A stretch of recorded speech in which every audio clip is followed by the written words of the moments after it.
Namaste, everyone. Welcome to the Cārvāka podcast. My guest today is Dr. Wilfred Reilly. Dr. Reilly is an assistant professor of political science at Kentucky State University. He holds a PhD in political science from Southern Illinois University and has a law degree from the University of Illinois. He's the author of two books, The Hate Crime Hoax and Taboo, 10 Facts You Can't Talk About. He's also part of the 1776 Unites campaign, along with the likes of Bob Woodson, Glenn Loury, Coleman Hughes, and many others. You must have seen, if you're a follower of mainstream media in America, you will see Dr. Reilly on the news all the time, whether it's Fox or CNN. I remember one famous debate he had with, if I remember, it was Taylor, or I don't remember the exact name of the gentleman, but yeah, so that was something. But I came across Dr. Reilly's work through Quillette magazine, and then I read his book. So Dr. Reilly, thanks for coming on the podcast. Thanks for having me. From what I've heard, it's significantly influential in India and elsewhere. So I'm glad to be invited. Well, that's very nice of you. So, Dr. Reilly, let's start with the 1776 Unites campaign. So, I came across this in your article in Quillette. But before we talk about the 1776 Unites campaign, so I want you to talk about why did you start it? And it I remember clearly stating that it was an answer to something that was called the 1619 project. So could you tell everybody about the 1619 project and then maybe talk about the 1776 Unites campaign? Sure. So the 1619 project is an effort from the Times, the New York Times in the United States, to change the birthday of America, would be a glib way of putting it. But what 1619 attempts to do, led by Nikole Hannah-Jones, the African-American academic, is link virtually everything that is unique about the United States of America to some sort of historical oppression. The enslavement of captured Africans most often, also to some extent the defeat of the Native American tribesmen in various wars. But 1619 consists of an entire series of essays. This was a special edition of the New York Times Magazine, focused on these alleged links between past historical oppression and characteristics of American life. And this was very sweeping. I mean, one of the essays argues that we Yanks tend to be fat because of slavery. The claim is that historical slavery resulted in the growing of a great deal of sugar cane as opposed to, rice or wheat in the southern United States, and that influences our diet today. Another essay argues that the legendarily bad traffic in major American cities is due to slavery again, or to segregation. The dividing of cities into black, white, perhaps Asian in some areas, neighborhoods, caused illogically defined boundaries that produced a bad flow of vehicles through the city. And I will say, and I'm sure we're going to get into this in detail, but a great deal of this is very questionable. I mean, I'm from the city of Chicago, which is in the United States North. We didn't have legally mandated segregation. We certainly have bad traffic today. That's mostly in our growing ex-urban suburbs. So, I mean, I'd love to see some quants take on some of these claims. I've looked at a few myself. I found quite little evidence. But the core of 1619 is an essay by Nikole Hannah-Jones, where she makes a number of extremely sweeping claims that the American Revolutionary War was fought to preserve slavery, is one of them, I think it's fair to say. Another would be that historically, slavery is the primary factor that made the United States wealthy. She says that, to quote, this essentially alone is what made New York City one of the global financial capitals. This built great fortunes for the white people, quote unquote, North and South. Another claim would be that the civil rights fight in the USA has been spearheaded and to a large extent led almost entirely by black people and other people of color. I mean, at one point in the collection of essays, the phrase "we fought alone" or something very close to that is used. Again, that's a bit questionable. Black people and members of other minority groups in the USA certainly fought heroically. But when the U.S. Senate passed the Civil Rights Bill, the U.S. Civil Rights Act in 1964, I believe 99 of the 100 members were Caucasian, and I think the other guy was Chinese. I'd have to check that. But I mean, certainly there's been substantial comedy across group lines getting these things done. But that is 1619. It's the argument that what makes the USA unique is the historical institution of slavery and, to a lesser extent, other institutions of oppression. I'm a member of a group called the 1776 Unites Initiative, which was really set up as the Black business and social scientific community, or at least my wing of it, response to some of these claims. And I would say that there are a number of things we say. First, obviously, it's important that both Blacks and whites be ready for an honest discussion about race. We're very open about that. I'm pro-Black myself, and we can't ignore slavery. But an honest discussion about race would include a discussion of everything from crime in Black communities to racism in white communities. That's the sort of conversation among adults that would be useful. That's point one. Point two is that it's very, very important among serious people when we see people in other countries looking at our dialogues, we see the news looking at our dialogues, it's very important to be factual. It's going to sound nonsensical to many people to say that Abraham Lincoln was the worst kind of racist, or that the Revolutionary War was fought to preserve unfreedom. I don't see much point to saying things like this. It looks a bit silly. So we've devoted some time to correcting some of these things. I mean, we're actually working on a curriculum for schools. And again, many people in the group are business people. I mean, ideally, the goal would be that schools would buy that. But that there does need to be a coherent look at race issues, but that can't just be complaint and anger. That has to focus on heroic Black leaders in the past. It has to include an accurate description, good and bad, of the Native American tribes. It has to include white allies that fought alongside positive movements. That's point two. And point three, I think, is just a recognition that, given hard work and reasonable study, it's not that hard to succeed in the modern West. This doesn't deny the reality of racism, anything like that. I've experienced racism myself. But at the same time, you can't help noticing, if you look at real data, like the Census Bureau stats for 2018, recently released, the wealthiest groups in the United States are Nigerian Americans, East Indian Americans, Japanese Americans, so on down the line, Chinese Americans, Ghanaian Americans. Most of those groups, either every group I just mentioned or all but Ghanaians, outperformed whites in the most recent year on record. So without denying bigotry, it's valid to say that, given hard work and personal responsibility, it's not very hard to live a successful upper middle class life in the USA. People regularly come to the USA from countries where cars are something of a luxury item, like Vietnam, and outperform both American whites and Blacks, bluntly. So the question is, what are the skills there that might be useful for kids of all races to learn that would improve our performance? I mean, we've fallen from second to, I believe, 31st in the world in science over the past 40 years. And I think it's just silly to say that's because of ethnic conflict. We've always had ethnic conflict, but in the past, members of all the groups involved could read science books. So we need to return to that to some extent. I mean, there hasn't been a man on the moon from the USA in a while. So point three is, what actual development, what actual training could be useful to people, as opposed to some of this racial plaint. So that is 1776 versus 1619. Hopefully without rambling here, but the 1619 idea is that all unique characteristics of the USA, or most of them, are due to historical ethnic conflict and specifically the oppression of Blacks. 1776 says, well, we need to talk honestly about that, but that is simply not reality. I mean, many things, including high-end legal immigration and our glorious victory in the Civil War, made America what it is. So let's have a real conversation about this that's suitable for being taught in the schools and so on down the line.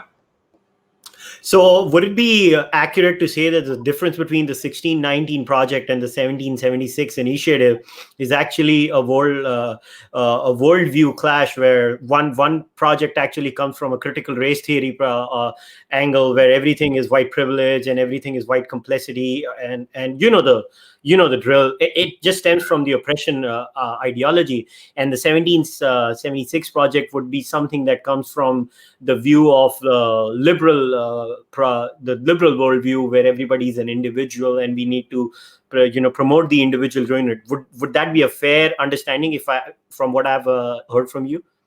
Yes, I think that's extremely fair. I'll also note here that I think, and this is probably because a lot of white, South Asian, and East Asian scholars don't want to get canceled, quote unquote, but I also think that critical race theory has gotten an extremely kind of soft hand from the quantitative community in the United States. I mean, these are empirical claims that are being made. So the claim of SRT, systemic racism theory, or CRT, critical race theory, is essentially that gaps in group performance are almost invariably due to hidden racism, and racism in some real sense of that word, within systems. Dr. Ibrahim Kendi, if I have that correct, says there are really only two options. You can believe in the inherent inferiority of groups such as blacks, or you can believe that, as hard as it might be to believe this, the system is somehow racist. There's hidden racism in there that we've got to winkle out, and that causes these gaps. The issue with this is that as Tom Sowell and a ton of other people, J.D. Vance outside the social sciences and Hillbilly Elegy, Amy Chua writing from an Asian American perspective, just top scholars have pointed out, there's a third position here, which is correct, which is that social and cultural and what you could call contextual variables vary among groups, and that explains most of the gaps that Crit attributes to racism. So, I mean, there are two basic problems from a quant perspective with a Crit perspective, hopefully not throwing out too many academic acronyms here.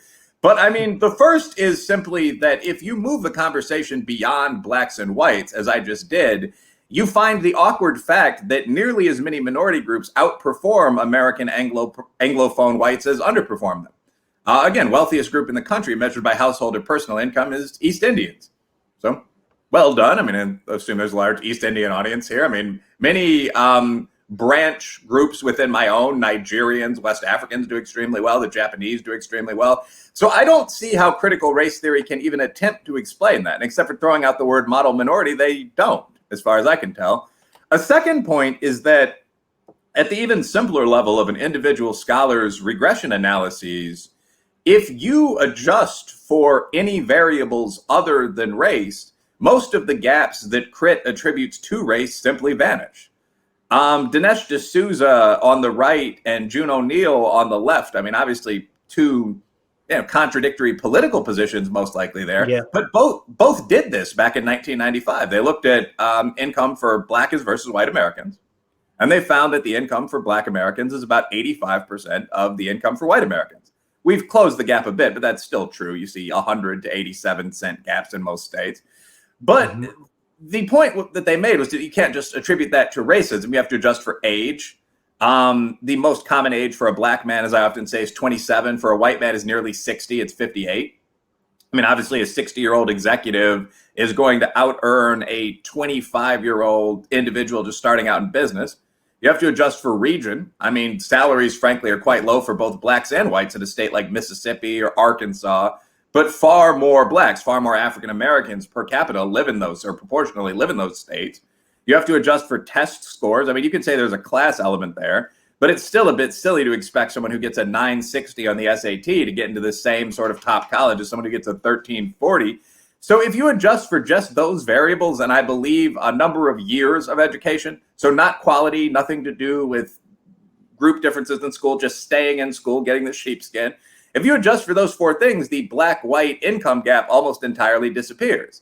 And again, I don't see a critical race response to that. I mean, if your claim is that we may not have found it yet, but we all know there's hidden racism in these systems. It's racist to say there's not, and this is going to limit all people of African descent or all people of Middle Eastern descent or whatever. Then logically, you should assume that a Nigerian chief who immigrates to the United States and a black American should have roughly the same income or the same set of life outcomes. True. Because they're experiencing white racism, the only thing that matters.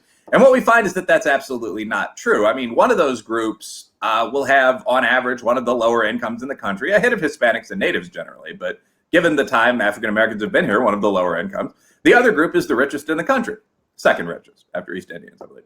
So there's no logical way to say that that is due to racism. There's no logical way to say that West Indians or West Africans, who are, at least in the second case, the original black people, the Ashanti warriors and kings and so on, come from that region of the world, are experiencing less anti-black racism than I am with my, light brown skin tone. So all of this is something that's rarely brought up in this dialogue. And I think in quantitative science, we've really given critical race theory a bit of a break on this. And hopefully with 1776 and some of these initiatives, that's ceasing. So, Dr. Reilly, I just wanted to talk about one specific idea where I wanted to connect this entire issue to. So I remember reading an article. I've not read the study, I'll be very honest, but it was a study on crimes and punishments. It was something to do with crime and punishments, relating to race, and it was by Roland Fryer, if I remember correctly. Yes. And I remember Roland Fryer saying that he agrees that blacks are more likely to be stopped and harassed. And when it comes to lower crimes, let's say if a white guy and a black guy, African American or a Caucasian would commit the similar crime, say a smaller drug-related crime, the probabilities of an African American being arrested or being heckled or being harassed are far more than a Caucasian. But when it comes to actual violence or murder or being shot by cops, the number changes completely. But don't you think there itself lies a problem there, or we have an indication of that there is a problem which needs to be solved? Like the war on drugs has had a disproportionately larger impact on the African American community, which would lead to some lingering effects on their life and their careers? Well, I think there are a lot of things there. I mean, first of all, as you mentioned, Fryer found that when you get into the higher levels of police violence, like shootings and I believe beatings, certainly shootings, whites were more likely to be targeted by the police because there was less of a sense of the media would come after you and so on. So I don't mean to be glib, but there is a question. Would you rather be slightly more likely to be stopped by the police or slightly more likely to be killed by the police? I mean, the groups that were most often killed by the police, when I've looked at this on a county by county basis, were almost certainly poor whites and recent Latino immigrants. So, I mean, this is one of many situations where there are gaps between racial groups, but they really cut both ways. So, I mean, as a black man, I experience racism, but I also experience affirmative action. Overall, I would say that there is rather little difference between my day-to-day life, if I want to play some basketball or some golf today or cut a media spot or write an article, than the life of my white friends. I sometimes more in this column, sometimes less in this column. And that I think is what Fryer found. And that's why that article became viewed as so heterodox, by the way. I mean, he's a very polite scholar. I've met Roland Fryer, a gentleman, a good academic. I mean, I don't think he wanted to say anything, firebrandish in either direction. So he certainly says, well, sometimes the whites, sometimes the blacks. But the basic point of that study is that none of the groups were overrepresented to a dramatic degree when it came to these police outcomes. I mean, black people were 16% more likely to be handcuffed. White, and I have read this a couple of days ago, whites were 24% more likely to be shot. Blacks were 18% more likely to be shoved or cursed at. I forget whether those figures come before or after the adjustments he makes for region, behavior, and so on, but they're not large differences. Now, that said, the broader question of, as a black guy, regardless of who's more likely to get slapped alongside the head by the police, are you more likely to at least some extent to be harassed by the police than a white guy? Yes. Yeah, the answer is yes. I mean, I think that there are, and this is an obvious statement, there are forms of at least residual racism in the USA and every other country. Now, I will say, though, that when we get into honest conversations again, because, again, an honest conversation about race incorporates white racism, black crime, wealth among groups, white crime, for that matter. Crime's not strictly a black enterprise by any means. When we start talking honestly about this, the picture muddies a little bit. So when you talk about how policing's done in the United States, I'm primarily a political science professor, but I'm on the actual active duty roster for our criminal justice department that I can teach courses. I'm considered qualified to teach about law, about policing, so on. And if you look at how policing is done in the United States, since about 1987, we haven't just been sending police into black or Italian American neighborhoods to harass the locals and piss off liberals. That's not how it works. I mean, there's a process called CompStat where you essentially have to send officers to those areas that have the highest reported rates of violent crime. And when officers get into those areas, yes, they engage in what might be called harassing behavior. They pat down young men looking for weapons. They do drug stops. They do vehicle stops. And they stop people from doing the things that, if you've ever been in a slum neighborhood in the USA or presumably India or anywhere else, make living there very difficult. Urinating on the street, riding bicycles down a packed stretch of pavement. So the cops very definitely in New York or Chicago or these world cities are doing this kind of thing in poor neighborhoods, which are going to be 60 to 70% African American. The question is whether that accounts almost entirely in every study I've ever read on McDonald, Fryer, so on down the line, work on the left, for the differences between blacks and whites in terms of police encounter. So this is not just the police tracking down black men along lone stretches of highway. They're almost as likely to stop white guys in that situation, actually. This is the police being very densely concentrated in these violent urban neighborhoods, more than half of which are Black. The question about whether that's legitimate to some extent comes down to crime rate. And the unfortunate answer is that it often is. If you look at the African-American crime rate in the United States, and in this case, I'm relying on what's called the Bureau of Justice Statistics Criminal Victimization Report. You can find it under that name. If you Google BJS PDF Criminal Victimization 2018, 19, 17, of course, you'll find this report. This is based on the reports to police departments and to separate third-party interviewers by victims of crime. This is some of the best social science that's out there. If you look at this report, the Black crime rate is 2.4 times the white crime rate. Now, it's not that simple. I mean, if you break out some of the states of the South, you have a very high white crime rate. I live in Appalachia now.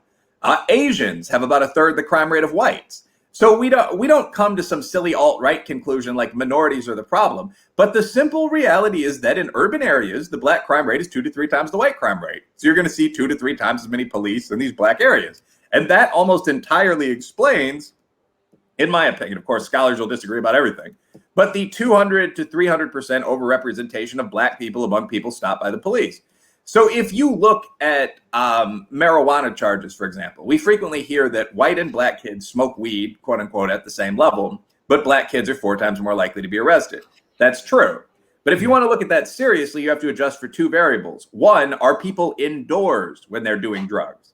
If you go to a large urban area, I mean, again, I was born on the south side of Chicago, grew up in Wicker Park, the North Side Arts District. You'll very frequently see people sitting on a porch smoking blunts. Those people are going to be more likely to encounter the police than people that are inside a suburban home smoking blunts. So, of course, all races smoke blunts. The question is where? A second component is, again, what's the surrounding crime rate in the neighborhood? So if you have 2.4 times as many cops exactly reflecting the crime rate, you would expect 2.4 times as many stops. When you adjust for that basic variable of are you urban and thus outdoors, and that other basic variable of are there 2.4 times as many police around, I either guess or know, going study by study, that almost all the racial gaps close. And we find that to very often be the case. So an important point here. I absolutely recognize the legacy of past racism. We didn't desegregate in the USA until 1954. I mean, 10 years after we beat the Nazis. That's an embarrassing fact. I absolutely recognize that legacy, 9 years. But in causing things like a concentration of poverty housing in Black communities, and for that matter in Appalachia to some extent in Southern white communities, that's real. On the other hand, when people argue for bigotry today, when you hear these terms like white gaze, what people are very often saying is that if you took an East Asian guy, a Nigerian guy, and a white guy, the 2 minority guys today would be disadvantaged relative to a white guy beginning from the same social class position, going to the same B school, and so on down the line. There is no evidence of that whatsoever. What there is evidence of is displacement of people from the positions they would have occupied if it weren't for the old clashes. So yeah, I think, and the simplest solution to that, to me, is to help the poor. We can't single out the Black poor and say, well, to hell with the white and Hispanic poor, which is essentially how some reparations models would work. We need to recognize that things like demilitarizing the police in large urban areas would disproportionately help Black people, but would help everybody. But for now, we can't just point the finger at the police and say, well, they're unfairly harassing Black people. The reality underlying that is that the neighborhoods that have 2.5x as much crime are often Black neighborhoods. All right, so Dr. Reilly, I wanted to talk about this a little bit further. So when we look at, you just mentioned this point where you said we have to look at the problem of poverty. It doesn't matter who's the poor person. Now, let me share a bit of my experience from working in India. So as I was telling you offline too, that I have the experience of working in some slums in Mumbai where I'm from. And obviously I have worked with villages on a project that was a central government, federal government scheme where every member of parliament is supposed to adopt a few villages. So the villages we picked were 100% scheduled caste and scheduled tribe villages. As people may, I mean, I don't know how many people in the United States of America. India has a caste system where there are some people who are in the lower caste and some people who are in the upper caste. So the lower castes have been historically marginalized by our society. And what we did after we got our independence from the British was we came up with a reservation system, like a quota. It was where different castes would get X number of jobs in the federal government and the state governments from top to bottom. And in my experience, whether it's my work in rural India or in the slums in Mumbai, or in my experience of seeing the journey of our country, albeit we are not as old as a democracy as the United States of America. But in my experience, when you create such opportunities like reservations, or I think it could be loosely called affirmative action in America, although I think they're slightly different, affirmative action and reservations, but it has tangible effects on those sections of society. So I see lower castes in India coming up in a big way. They feel like they're part of the system. They feel like they're part of the larger Indian narrative. Now, but when and this is my experience, I could be totally wrong, but whenever I used to go to the United States of America, I mean, I've been there many times in my life. So, and I would talk about this with my friends in general, whether I was studying in Canada or whether it was with my friends, extended family in the United States and Canada. And I would propose this idea. I was like, why don't you guys actually create a system where, let's say in America, historically, you have the native population and the African Americans, which have a history of oppression, of being oppressed by a certain set of people. So why don't you create some sort of system where you actually create a reservation or a quota system for there? And I would see a huge amount of pushback even when I would suggest that. So why do you think there is this pushback, where I think in India it's actually helped the lower castes a lot? I think there's a lot there. I mean, so if you want to get into this, first of all, India's caste system is very different from the USA's caste system. And please correct me if I'm wrong about this. But my understanding is that the three Indian top castes, Brahmin, Kshatriya, and is it Vaishya? Vaishya, yeah. Vaishya. Those make up a fairly small percentage of the population, right? Yeah. Yeah, I mean, I think that the Indian system in the West, we would just have called that structured feudalism. I mean, the Indian system was essentially that you had your priests, you had your lords and fighting men, and then you had your merchants. And everybody else, unless you want to talk about that brutally oppressed group of quote-unquote untouchables, but everybody else was essentially a peasant, an occasional fighter, or a craftsman, a small shop owner. That's the system that the Western countries, and for that matter, the stable African countries had for many, many years. I mean, you had the lord and the king, you had the chief priest and his priests, you had 6 or 7 far-faring adventurers, maybe in a good-sized town, and then you had everybody else. Mm-hmm. And I think that, to some extent, saying that in India, I believe it's 87% of the population, something like that, would have to have access to, say, 40% of the job slots. I mean, I think that that's a good thing. I can't imagine too many people opposing that. The U.S. case is a little different in that there are two questions. I mean, first of all, I don't oppose all affirmative action. I think you make a good case for African Americans and Native Americans specifically. But there are a lot of questions that come up. I mean, first of all, under the Bakke case in the United States, actual direct quotas, which are the most sensible way of running an affirmative action program, are not legal. So most of our affirmative action programs tend to be based around vague and ephemeral ideas like we want a sense of diversity. And these become fairly irritating to people for a bunch of reasons. A second reason, I think, is just racism to some extent, but perhaps more practically put, strategic interest. There's a much smaller group of people that are affected by affirmative action, and the gaps in admission needed to truly equalize the percentage of, say, Native Americans in college tend to be very large, and so you get a backlash. A third issue with us in terms of affirmative action is the question of who the programs apply to. So the current standard in the United States is that if you are a minority and you're not an East Asian, essentially, you benefit from affirmative action. The program for most of the major universities in my state would say something along the lines of preference may be given to African Americans, Hispanics, Native Americans, all immigrants falling into these groups, et cetera. And in practice, that means that the affirmative action admissions advantage, if you're Hispanic applying to the University of Illinois or the University of Kentucky, is nearly as large as it is, if not as large as it is, if you're African American. Nigerians and similar incoming immigrants from very successful countries would also receive affirmative action. So in the USA, there's a lot of backlash to this because we're not talking about a program that's benefiting 90% of the country to some extent, which I think is almost always ethical. We're talking about a program that's benefiting a selected 30% of the country, maybe, at the expense of a 70% that includes most of the poorest people. And in a situation where we've explicitly excluded the most logical way of doing it, which is quota system. So the short answer is just, it's a complex mess in the USA. That said, I don't object to affirmative action. As a higher educator, I find that people often get very preachy about affirmative action, saying things like people must earn their spots in this U, that we don't do that. Yeah. The problem with that is that that's not how most people get into college. When I think of my University of Illinois, we have an incredible amount of special admit programs, as they're called in the USA. We have legacy programs, for example, which in practice benefit mostly rich whites. The idea of legacy programming is that you get a major advantage applying to a college if your father or especially grandfather went there. And I suppose today, mother, grandmother, of course. But the obvious point here is that if you are someone whose grandfather went to the University of Mississippi, you're a rich white guy. There's no doubt of that. That was the entire student body population 66 years ago.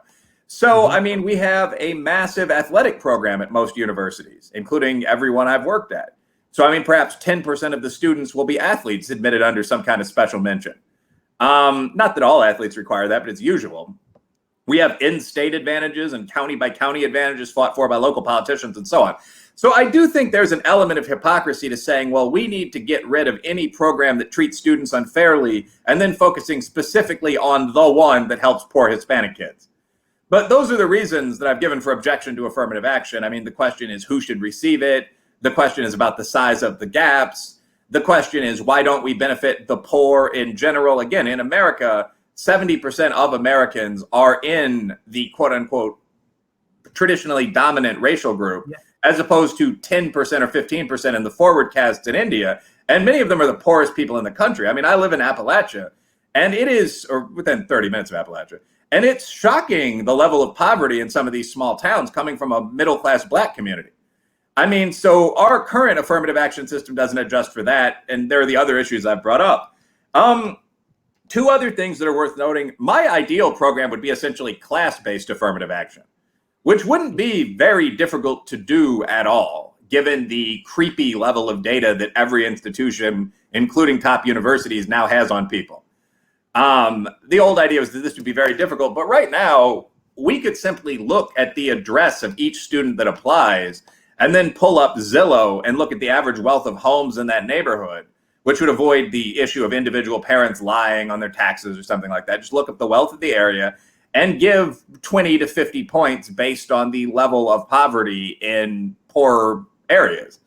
And obviously that would benefit minority students. The majority of applicants in Kentucky from our urban areas that come from poor districts would be Black.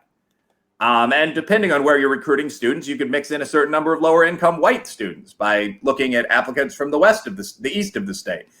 So that sort of thing, I think, would be probably the best way to approach affirmative action. Like, are you poor? When you apply, if we now use this technology to determine the exact wealth of the area in which you live, will we give you some extra points if you're from a poor area? I don't see any reason that wouldn't work at all. And it would benefit African Americans, but it would also benefit the poor whites, the Asian immigrants, so on, that are now often at a disadvantage.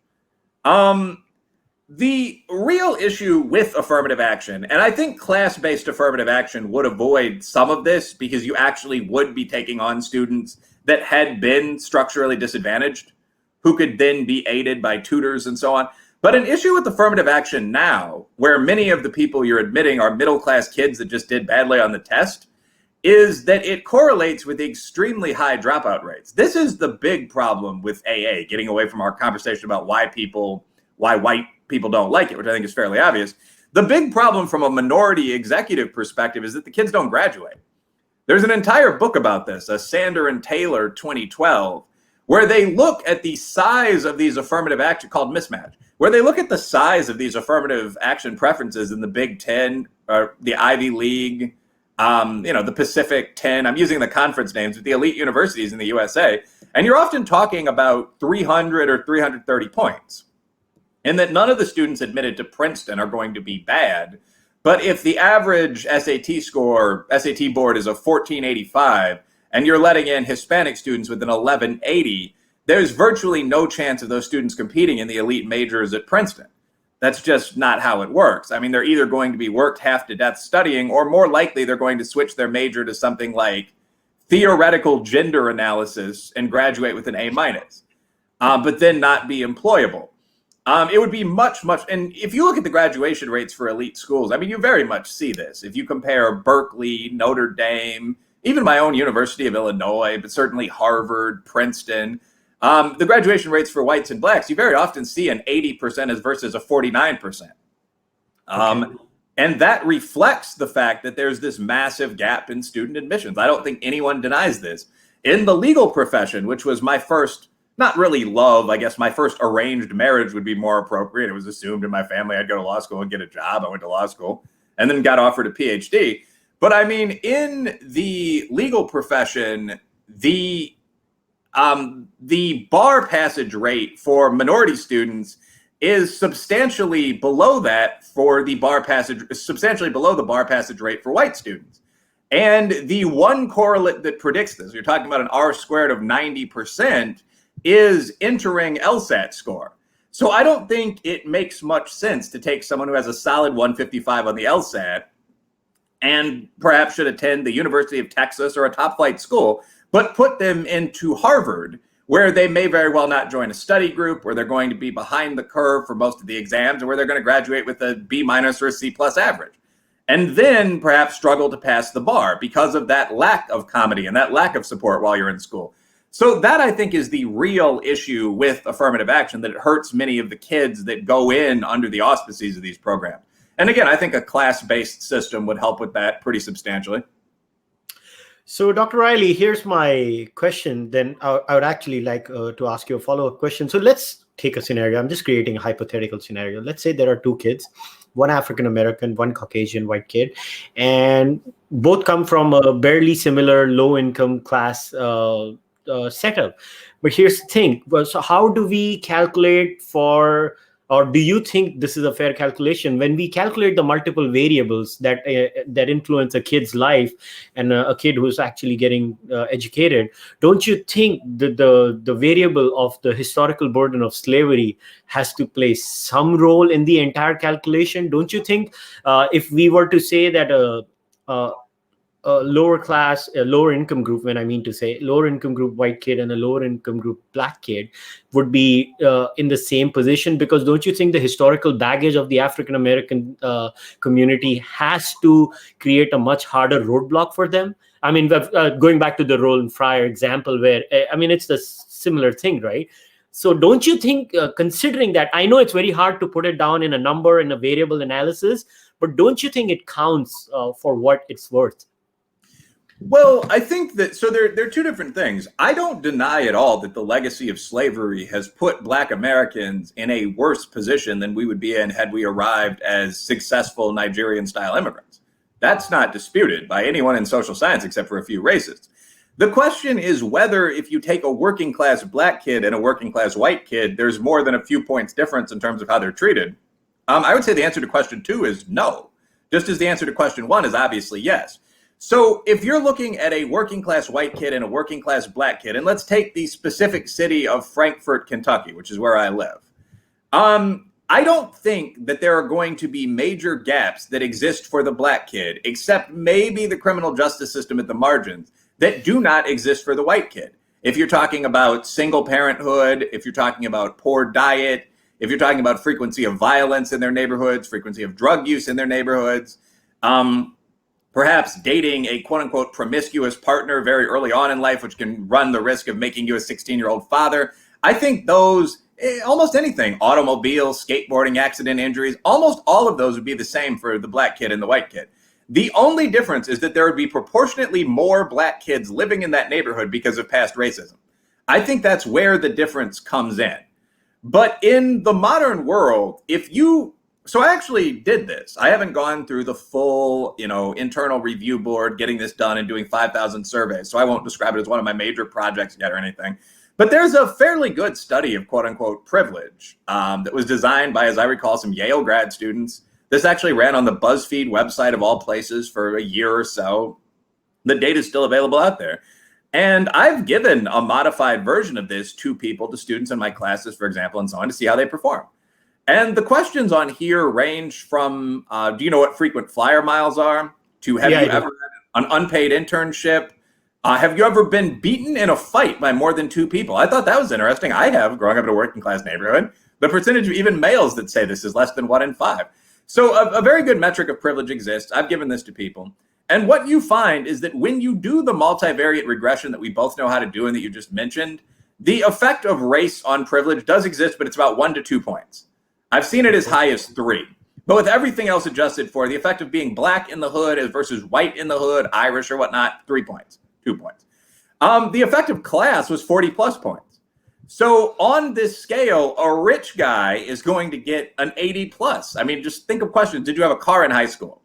A poor guy is going to get an extremely low score. And there are questions that have multiple, you can go between, say, 1 and 10, but like, what age did you start working? I mean, that's a question where you can have an 8-year difference between people. That's my most recent version of this, by the way. So the original designers bear no blame for that one.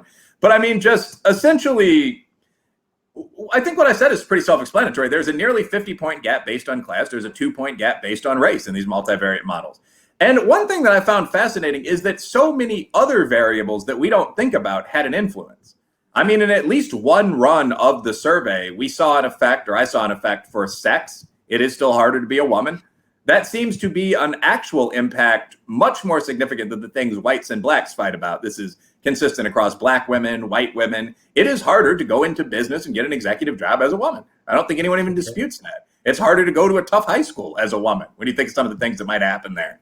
It's harder to be gay. Again, I don't see why anyone would disagree with that, even in light of the white, black, Asian conversation. It's substantially difficult to be a gay man in an urban area. I suspect this would be as true in India or most other places in the USA, if not more so. It's difficult to be a member of a religious minority. We've seen harassment of Muslims and even Jews since 9/11. And just so on down the line. I mean, there's obviously something that's very significant that we don't normally think about are the individual variables.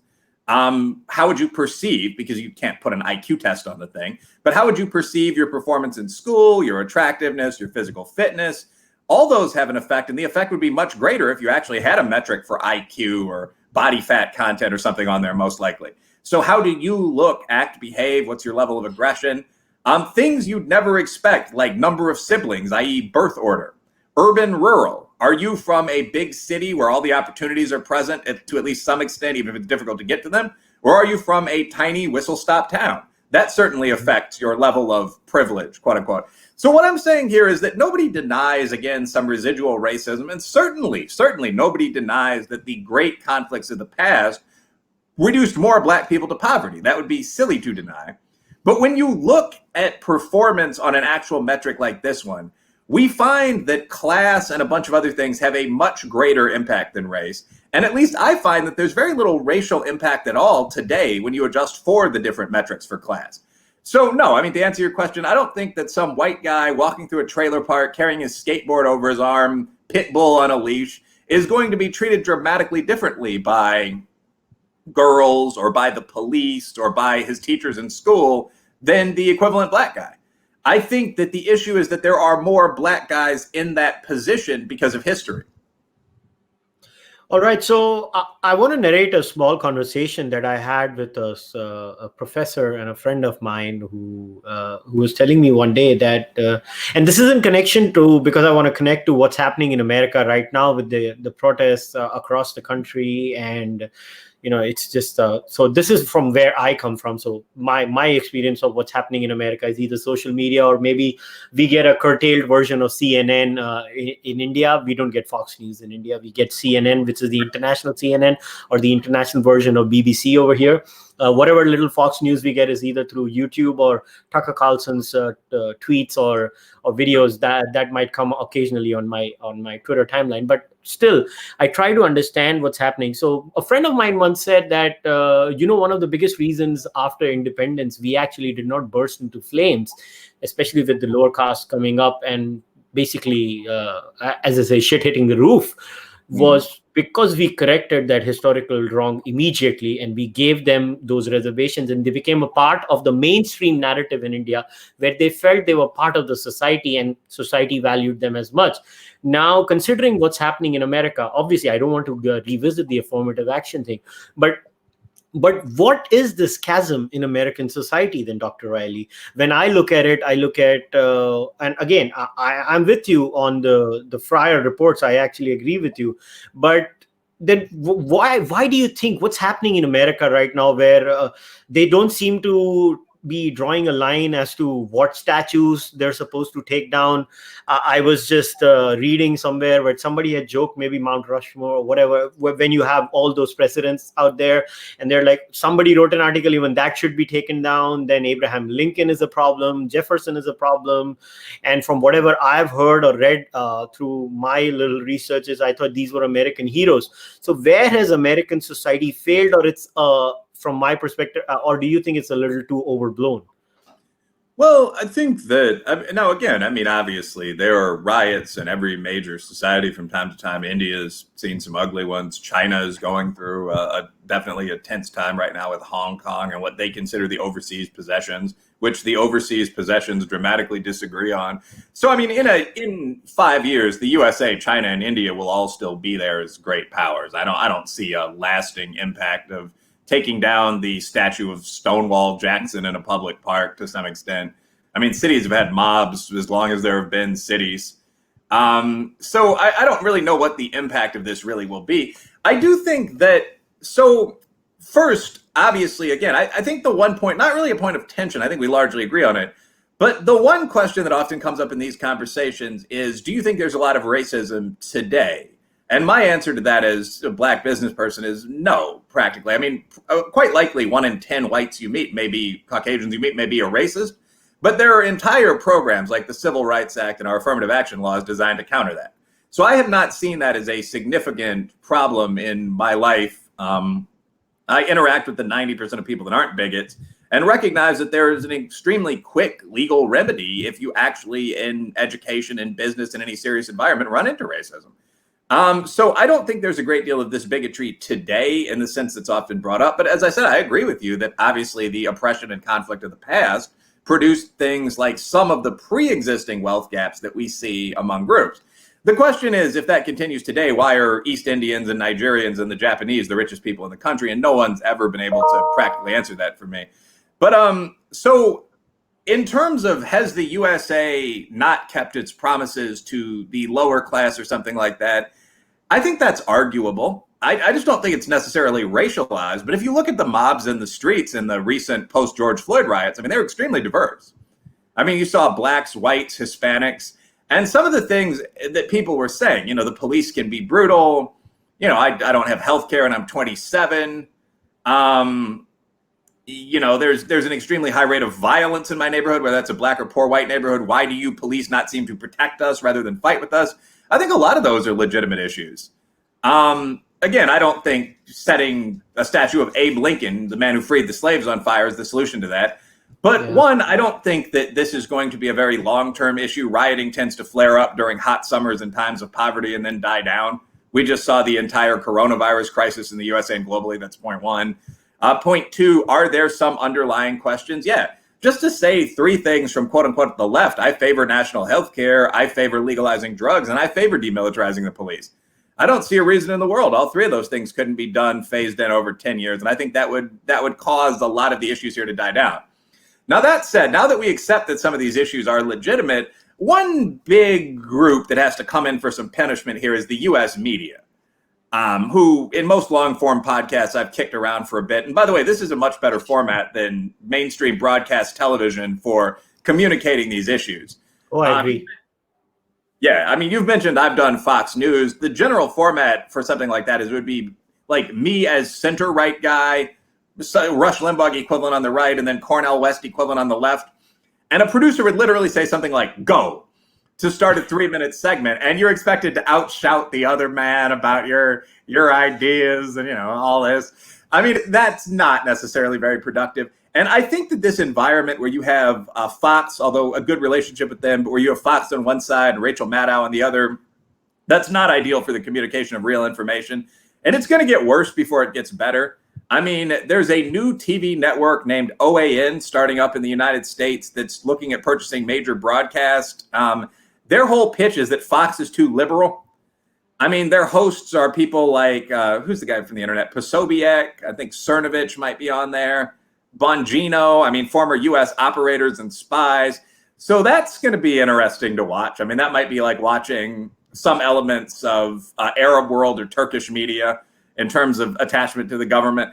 But I mean, when you get that OAN versus MSNBC dynamic, you are getting a lot of questionable information being purveyed, if we're being frank.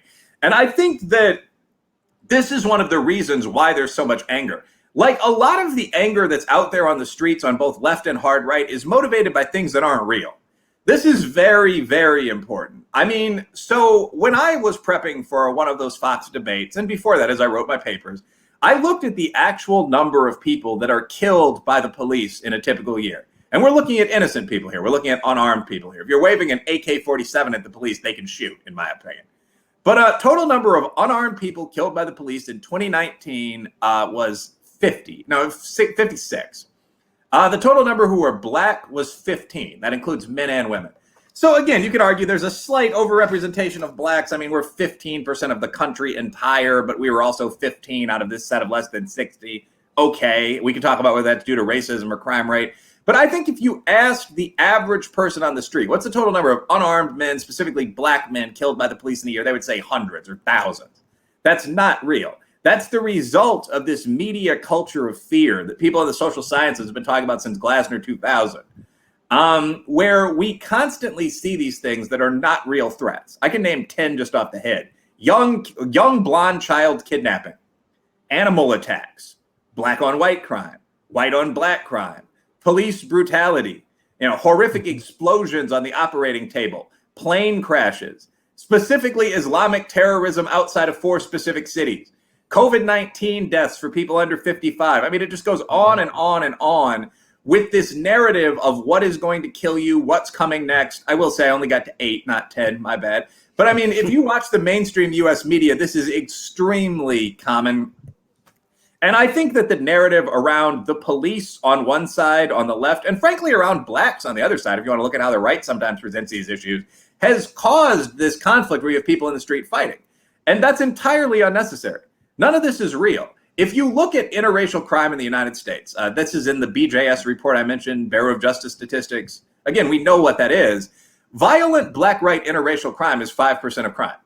In that there were 600,000 violent crimes involving whites and blacks in the most recent year on record, and there were 12 million crimes. Some years you get up to 20 million crimes.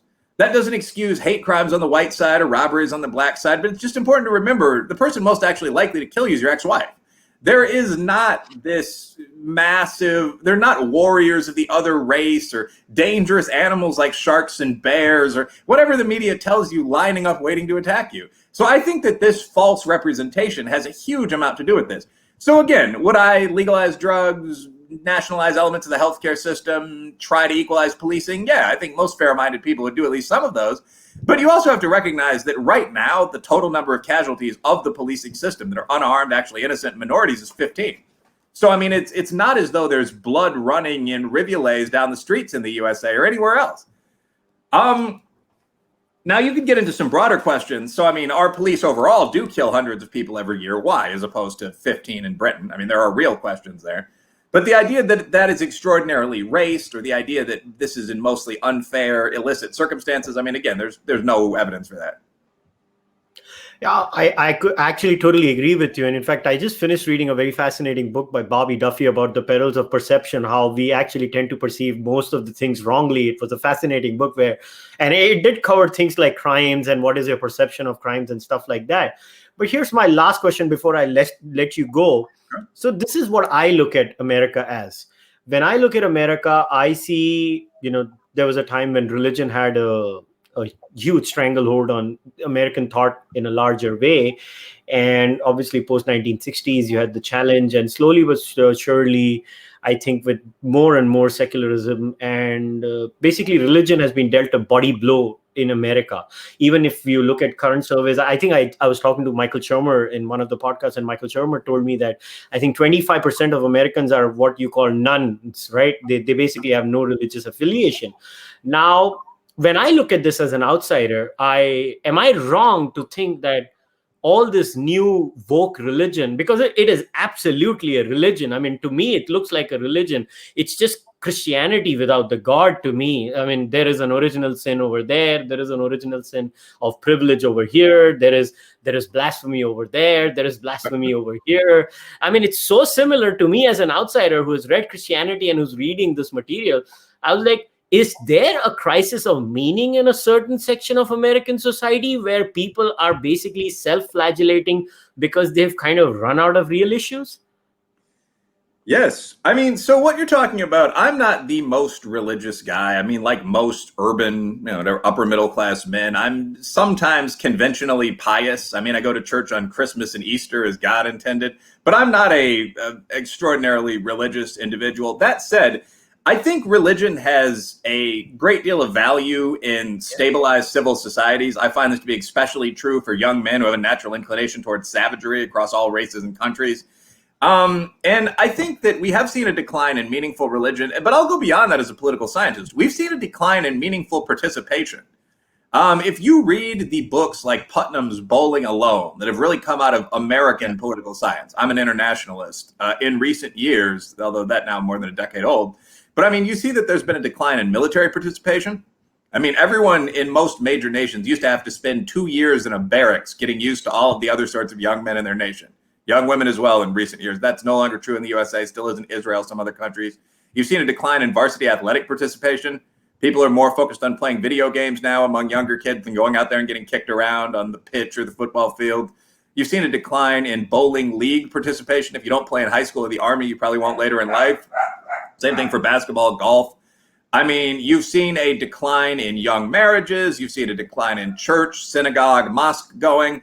What you've seen is people withdrawing into some of these virtual worlds. And you can wonder about what the impact of diversity is on this or a changing business climate is on this, but it's a very definite thing you've seen. And once that happens, I think that radicalization becomes more common.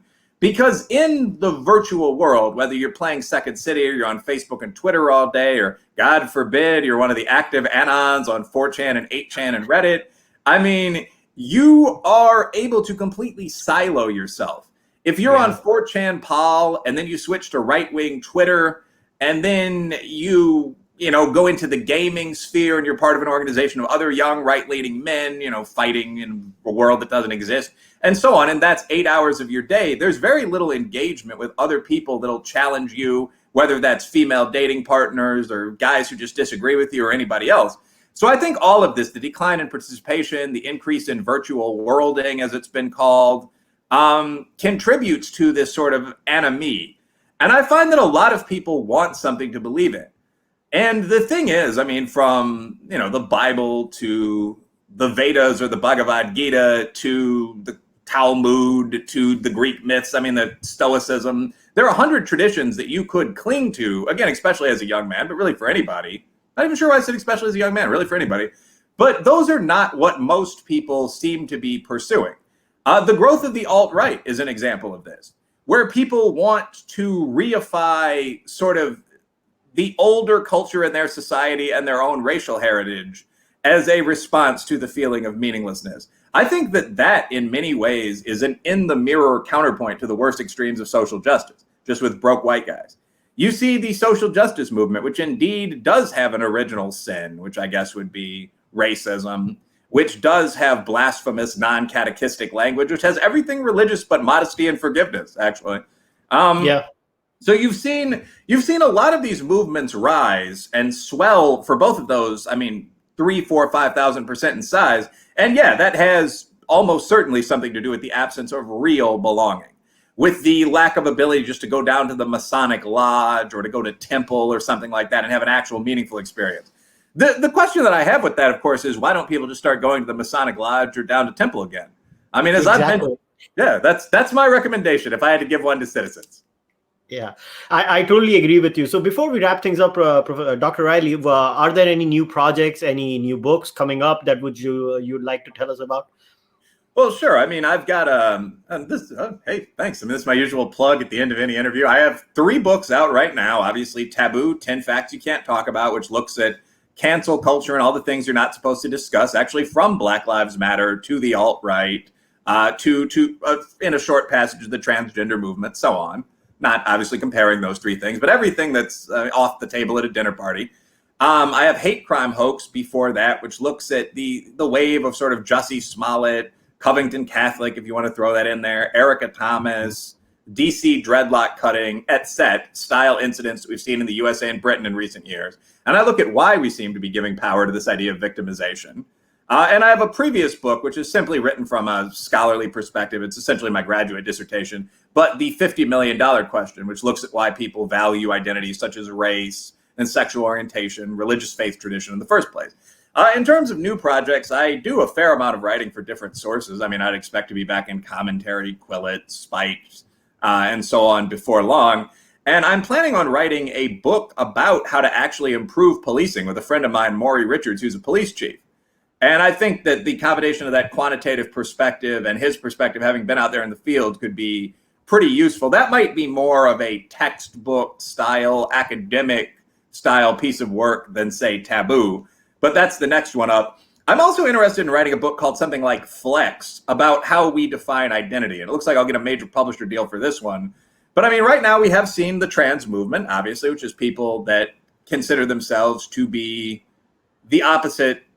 People who consider themselves to have a gender different from their biological sex, I think would be a simple and polite way of putting that. So individuals that are biologically male, but believe that they are, I won't say female, but women. And I want to look at what that means and how, without being jackasses on either side, this would actually work in society.